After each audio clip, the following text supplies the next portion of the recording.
Assalamu Alaikum. Hello friends, welcome back to my channel. இன்னைக்கு நம்ம சேனல்ல தீபாவளி ஸ்பெஷலா ரொம்ப கிறிஸ்பியான தட்டை எப்படி செய்யலாம் அப்படிங்கறத இன்னைக்கு நம்ம இந்த வீடியோல பார்க்க போறோம். இந்த தட்டை செய்யிறதுக்கு வீட்லயே பச்சரிசி மாவை நம்ம பதப்படுத்தி அரைச்சு செய்ய போறோம். வீடியோல சின்ன டிப்ஸும் நான் சொல்லிருக்கேன். சோ வீடியோ ஸ்கிப் பண்ணாம ஃபுல்லா பாருங்க. வீடியோ பிடிச்சிருந்ததுனா வீடியோக்கு ஒரு லைக் பண்ணிக்கோங்க. இப்போ வாங்க நம்ம இந்த எல்லடை எப்படி செய்யலாம் அப்படிங்கறத வீடியோக்குள்ள போய் பார்க்கலாம். தட்டை செய்யிறதுக்காக ஃபர்ஸ்ட் நம்ம பச்சரிசி மாவு ரெடி பண்ணிக்கலாம். நான் சிம்பிளான மெத்தடில் சொல்லி கொடுக்க போகிறேன். ட்ரெடிஷ்னலான முறையில் செய்யணும் அப்படின்னா அரிசி ஊற வச்சுட்டு கிரைண்டரில் ஆட்டி அதுக்கப்புறமா மாவு ரெடி பண்ணிக்குவாங்க. ஆனால் நம்ம இன்றைக்கி சிம்பிளாக செய்ய போகிறனால பச்சரிசி மாவு வச்சு செய்ய போகிறோம். பச்சரிசி மாவு தான் இப்போ நான் ரெடி பண்ணிக்கிட்டு இருக்கேன். அதுக்காக 1 கிலோ அளவுக்கு நான் மாவு பச்சரிசி எடுத்திருக்கேன். இதனால் 4-5 தண்ணியில் வாஷ் பண்ணி எடுத்துகிட்டு வந்துடுங்க. அப்போ தான் பச்சரிசி மாவு பார்க்குறதுக்கு நல்ல வெள்ளையாக இருக்கும். நீங்கள் ரேசன் பச்சரிசி கூட யூஸ் பண்ணிக்கலாம், அதுவுமே ரொம்ப நல்லாயிருக்கும். இப்போ அரிசி நல்லா வாஷ் பண்ணி எடுத்துகிட்டு வந்தாச்சு. இந்த பச்சரிசி நம்ம 1 மணி நேரம் மாதிரி ஊற வச்சு எடுத்துக்கலாம். இப்போ பாருங்கள், பச்சரிசியை நான் 1 மணி நேரம் நல்லா ஊற வச்சு எடுத்துட்டேன். இந்த பச்சரிசியை நம்ம சுத்தமாக தண்ணி வடிச்சிட்டு அதுக்கப்புறமா உலர்த்திக்கலாம். இந்த மாதிரி ஸ்ட்ரெயினரில் பச்சரிசியை நல்லா வடிகட்டிக்கோங்க. தண்ணி நல்லா சுத்தமாக வடிஞ்சதுக்கப்புறமா நம்ம ஒரு காட்டன் துணியில் போட்டு இதை உலர்த்தி எடுத்துக்க போகிறோம். இப்போது அரிசியில் இருக்க தண்ணி எல்லாமே நல்லாவே வடிஞ்சு வந்துருச்சு. ஒரு 10 நிமிஷம் மாதிரி நான் வச்சுருந்தேன். சுத்தமாக தண்ணி வடியில் பாருங்கள். இப்போ இதை ஒரு காட்டன் கிளாத்தில் நம்ம நல்லா ஸ்ப்ரெட் பண்ணி விட்டுக்கலாம். நல்லா பியூர் காட்டனாக எடுத்துக்கோங்க. அப்போ தான் தண்ணி நமக்கு நல்லா இஞ்சி வரும். நல்லா ஸ்ப்ரெட் பண்ணி விட்டுக்கோங்க. 20 நிமிஷம் வரைக்கும் ஃபேன் காற்றுல காய விட்டுக்கோங்க. ரொம்ப அரிசி காயக்கூடாது. இந்த மாதிரி கையில் டச் பண்ணால் ஒட்டணும். ஆனால் தண்ணி சுத்தமாக இருக்கக்கூடாது. இதுதான் பதம். பச்சரிசி மாவு ரெடி பண்ணுறதுக்கு இது முக்கியமான ஒரு பதம். இந்த மாதிரி கரெக்டாக செஞ்சுக்கோங்க. ரொம்ப நீங்கள் வெயிலில் காய வச்சுட்டு அதுக்கப்புறமாலாம் பச்சரிசி அரைக்கக்கூடாது. அந்த மாதிரி அரைச்சிங்க அப்படின்னா நமக்கு இடியாப்பமாக இருந்தாலும் சரி, இல்லை வேறு எந்த பலகாரமாக இருந்தாலும் சரி, நமக்கு விரிசல் விட்டு உடஞ்சி தான் வரும். அதனால் இந்த பதத்தை கரெக்டாக ஃபாலோ பண்ணிக்கோங்க. இப்போ இந்த காய வச்ச அரிசியை நீங்கள் மிஷினில் கொடுத்து அரைக்கிறதா இருந்தால் கூட அரைச்சிக்கலாம். நம்ம வீட்டில் கொஞ்சமாக செய்கிறனால இதை மிக்ஸி ஜாரில் சேர்த்து நல்லா ஃபைனாக பவுட்ரு பண்ணி எடுத்துக்கலாம். நல்லா ஃபைனாக பவுட்ரு பண்ணதுக்கப்புறமா இந்த மாதிரி ஒரு சல்லடையில் வச்சு நல்லா சலிச்சுக்கோங்க. மாவு ஈரப்பதமாக இருக்கிறனால சலிக்கிறது கொஞ்சம் கஷ்டமாக இருக்கும். இருந்தாலும் ஃபைனாக சலிச்சு எடுத்துக்கோங்க. பாக்கி உங்களுக்கு இந்த மாதிரி குருணை தட்டுப்படும். அந்த குருணையுமே மறுபடியும் மிக்ஸி ஜாரில் சேர்த்து அரைச்சிட்டு அதுக்கப்புறமா சலிச்சு இதில் ஆட் பண்ணிக்கோங்க. இதே மாதிரி எல்லா மாவையுமே நம்ம அரைச்சி சலிச்சு எடுத்துக்கலாம். இப்போ பாருங்கள், நான் எல்லா மாவையுமே அரைச்சி சலிச்சு எடுத்துட்டு நம்மளோட மாவு எந்த அளவுக்கு நைஸாக இருக்குன்னு பாருங்கள். இந்த ஈரப்பதமான பச்சரிசி மாவு நம்ம அப்படியே அதிரசத்துக்கு யூஸ் பண்ணிக்கலாம். ஆனால் இன்றைக்கி நம்ம தட்டை செய்ய போகிறனால இந்த மாவை வறுத்து எடுத்துக்க போகிறோம். மாவை வறுத்து எடுத்துக்கிட்டிங்க அப்படின்னா ரொம்ப நாள் வரைக்கும் வச்சு ஸ்டோர் பண்ணி யூஸ் பண்ணிக்கலாம். அது மட்டும் இல்லாமல் வறுத்த மாவில் நம்ம பலகாரம் செஞ்சோம் அப்படின்னா ரொம்ப டேஸ்டியாக இருக்கும். நம்ம இடியாப்பத்துக்கு கூட இந்த மாதிரி வறுத்து வச்சுட்டு இடியாப்பம் பொழிஞ்சோம் அப்படின்னா இடியாப்பம் ரொம்ப நல்லா சாஃப்டாக வரும். இப்போ மாவை மிதமான சூட்டில் வச்சு ஃப்ரை பண்ணிக்கோங்க. மாவு கலர் சேஞ்ச் ஆகிடக்கூடாது, வெள்ளையாக தான் இருக்கணும். ஆனால் மாவு நல்லா ஃப்ரை ஆகிருக்கணும். மாவு பாருங்கள், நல்லா ஃப்ரை ஆனதுக்கப்புறமா இந்த மாதிரி நல்லா உதிரியாக வருது. இந்த ஸ்டேஜ் வரைக்கும் ஃப்ரை பண்ணிக்கோங்க. வறுத்து எடுத்த பச்சரிசி மாவை சல்லடையில் சேர்த்து சலிச்சு எடுத்துக்கோங்க. இதை நம்ம வறுத்துருக்கனால இதில் நிறைய கட்டிகள் இருக்கும். அதனால் கட்டாயம் சலிச்சு எடுத்துக்கோங்க. பாக்கி இருக்க மாவையுமே நம்ம வறுத்து எடுத்துக்கலாம். இப்போ எல்லா மாவையுமே நான் வறுத்து எடுத்தாச்சு. இதை ஒரு சல்லடையில் சேர்த்து நான் சலிச்சிக்கிட்டு இருக்கேன். சலிச்சதுக்கப்புறமா நான் காட்டுறேன் எவ்வளோ இதில் கட்டிகள் இருக்குதுன்னு சொல்லிட்டு. இந்த கட்டிகளை மறுபடியும் மிக்ஸி ஜாரில் சேர்த்து நம்ம பவுட்ரு பண்ணி இதில் சலிச்சு எடுத்துக்கலாம். சலிச்சு எடுத்துருக்க இந்த மாவை நல்லா ஆற விட்டுட்டு ஒரு பாக்ஸில் ஸ்டோர் பண்ணிக்கோங்க. 4லேருந்து 5 மாதம் வரைக்கும் தாராளமாக வச்சு யூஸ் பண்ணிக்கலாம்.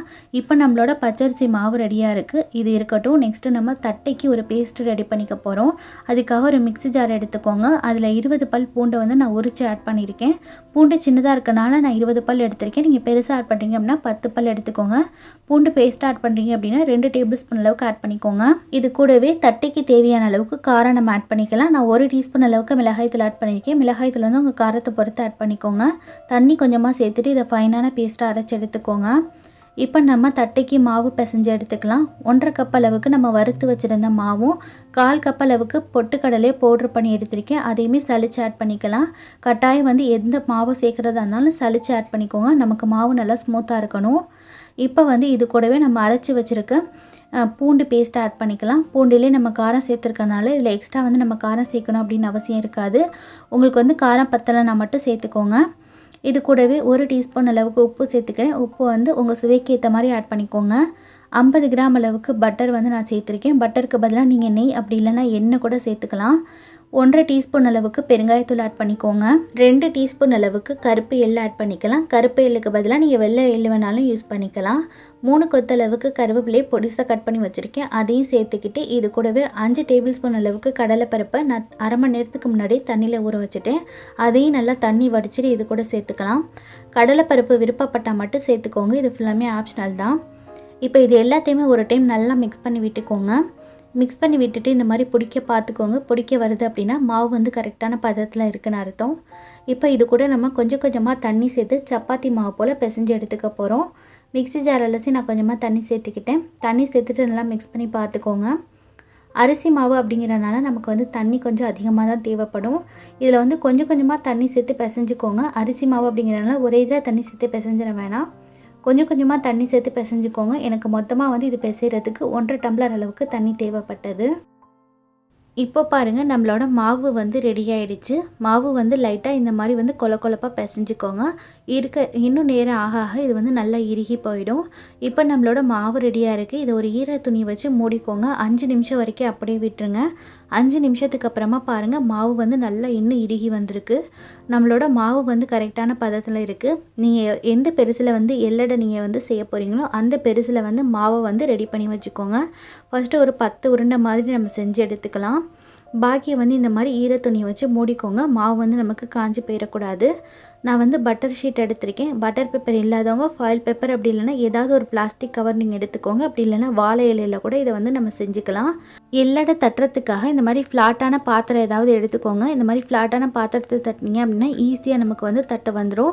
எல்லா சைடுமே ஒரே மாதிரி இருக்கிற மாதிரி தட்டிக்கோங்க. ஒரு சைடு மொத்தமாகவும் ஒரு சைடு வந்து மெலிசாகவும் இருக்கக்கூடாது. அந்த மாதிரி இருந்தது அப்படின்னா எள்ளடை வந்து ஹார்டாக வரும்.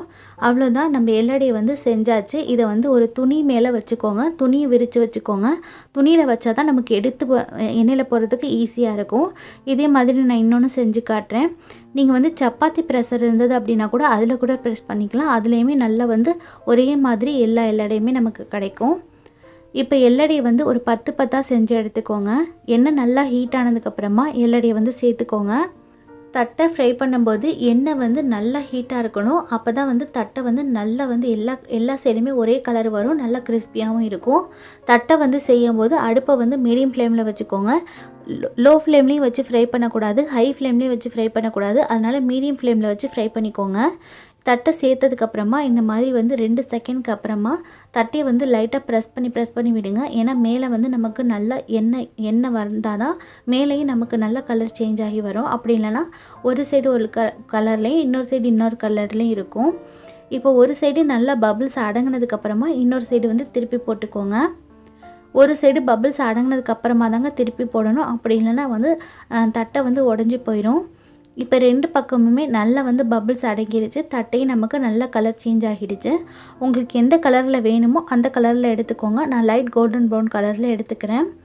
அவ்வளோதாங்க, நம்மளோட தட்டை வந்து ரெடி ஆகிடுச்சு. இதை வெளியே எடுத்துடலாம். ஒரு டிஷ்யூ பேப்பரில் வச்சுருங்க. எண்ணெய் வடிய விட்டுக்கலாம். இதே மாதிரி எல்லாத்தையுமே நம்ம போட்டு பொரிச்சு எடுத்துக்கலாம். எண்ணெயில் போடுறதுக்கு முன்னாடி 5 அப்படி இல்லைன்னா 10 வந்து செஞ்சு வச்சுட்டு அதுக்கப்புறமா எண்ணெயில் போட்டு ஃப்ரை பண்ணிக்கோங்க.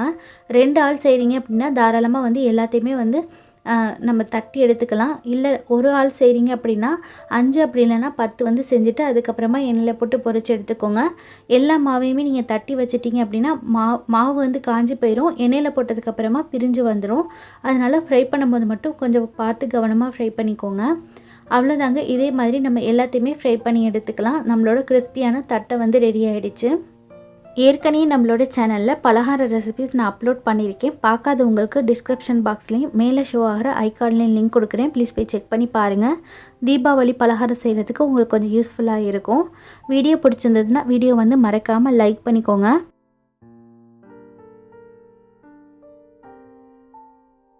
அவ்வளோதாங்க, ரொம்ப சூப்பரான கிறிஸ்பியான தட்டை வந்து ரெடி ஆகிடுச்சு. இந்த தட்டை வந்து சாப்பிட்றதுக்கு உண்மையாலுமே ரொம்ப டேஸ்டியாக இருந்தது. ஏன்னா இதில் நம்ம பூண்டுலாம் சேர்த்துருக்கோம். டேஸ்ட்டு ரொம்பவே நல்லா இருந்தது. இந்த தீபாவளிக்கு கண்டிப்பாக நீங்களும் உங்கள் வீட்டில் இந்த தட்டை ரெசிபி ட்ரை பண்ணி பாருங்கள். முதல் நாளே நீங்கள் பச்சரிசி மாவை ரெடி பண்ணிட்டீங்க அப்படின்னா மறுநாள் வந்து இந்த தட்டை செய்கிறது ரொம்ப சுலபம் தான். 10லேருந்து 15 நிமிஷத்துக்குள்ளே செஞ்சு முடிச்சிடலாம். டேஸ்ட்டும் ரொம்ப நல்லாயிருக்கும். 1.5 கப்பு மாவில் எனக்கு மொத்தமாக 33 தட்டை கிடச்சிருந்தது. டேஸ்ட்டும் ரொம்பவே நல்லா இருந்தது. கண்டிப்பாக ட்ரை பண்ணி பாருங்கள். ட்ரை பண்ணி பார்த்துட்டு இதோட டேஸ்ட் எப்படி வந்தது அப்படிங்கிறத மறக்காமல் உங்களோட ஃபீட்பேக்கை என்கிட்ட கமெண்ட்ஸில் ஷேர் பண்ணிக்கோங்க. இந்த வீடியோ உங்களுக்கு பிடிச்சிருந்ததுன்னா வீடியோக்கு ஒரு லைக் பண்ணிக்கோங்க. உங்கள் ஃப்ரெண்ட்ஸ் அண்ட் ஃபேமிலி கூடயும் ஷேர் பண்ணிக்கோங்க. சேனலை இப்போ தான் நீங்கள் ஃபர்ஸ்ட் டைம் பார்க்குறீங்க அப்படின்னா ஸ்க்ரீனில் தெரியுற இந்த லோகோ கிளிக் பண்ணி மறக்காமல் சேனலை சப்ஸ்கிரைப் பண்ணிக்கோங்க.